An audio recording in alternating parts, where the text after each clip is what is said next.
This is a Roma neighborhood on the outskirts of Târgu Mureș. It was temporarily guarded by Romanian police, apparently to stop them spreading coronavirus to the city. Maria Curec works for a humanitarian organization. She's one of the few people who come here to hand out groceries to poor Roma families.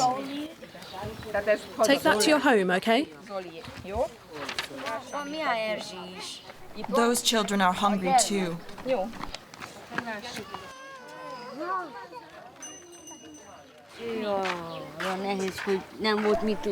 lockdown was hard. We had nothing to eat. A few days ago, we were allowed to collect scrap metal and to make money. Now we can buy a few things. But I've got 9 children and 5 grandchildren. Sometimes we don't know who will get food and who won't.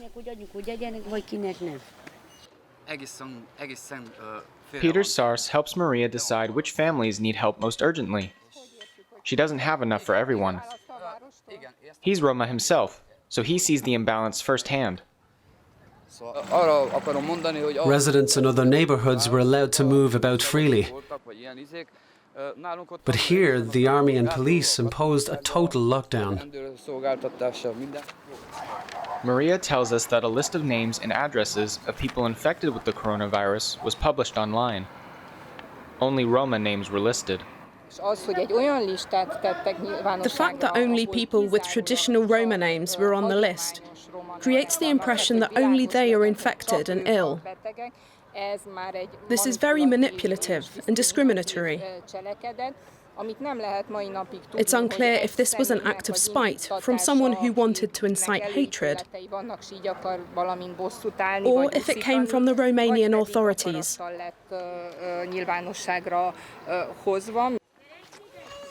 Aside from containing the pandemic, Romanian authorities seem to neglect the Roma neighborhood.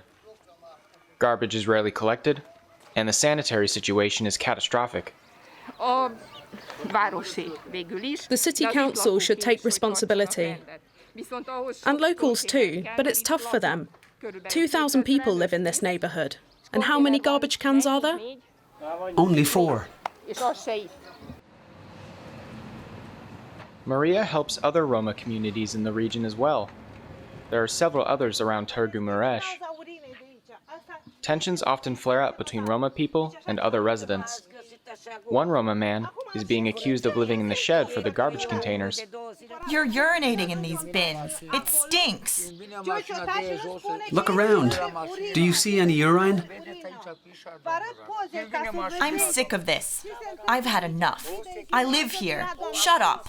I'm talking. You wake up the neighbors every night with your noise. We always have to call the police. It's a disaster. I don't know what their problem is. Thank God I'm not infected. I'd like to work, but I can't find a job. The Roma community has faced even more hostility in light of the pandemic. People are looking for scapegoats, and they're no longer willing to tolerate things they used to tolerate. Roma families have clashed with police on several occasions in recent weeks. This came after police took action against Roma people who returned from abroad because of the pandemic, but didn't observe the lockdown. Footage of this conflict made national news.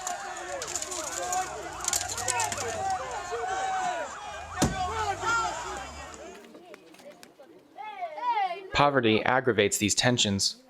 Maria Curec is especially trying to help Roma mothers. Some can't get diapers. Do you have any for an 8-month-old baby? Yes, I've got 20. This has to be Maria's last stop for the day. Her organization relies on donations, which have dried up lately. She's trying her best to support the minority Roma people, whose situation has gone from bad to worse during the coronavirus pandemic.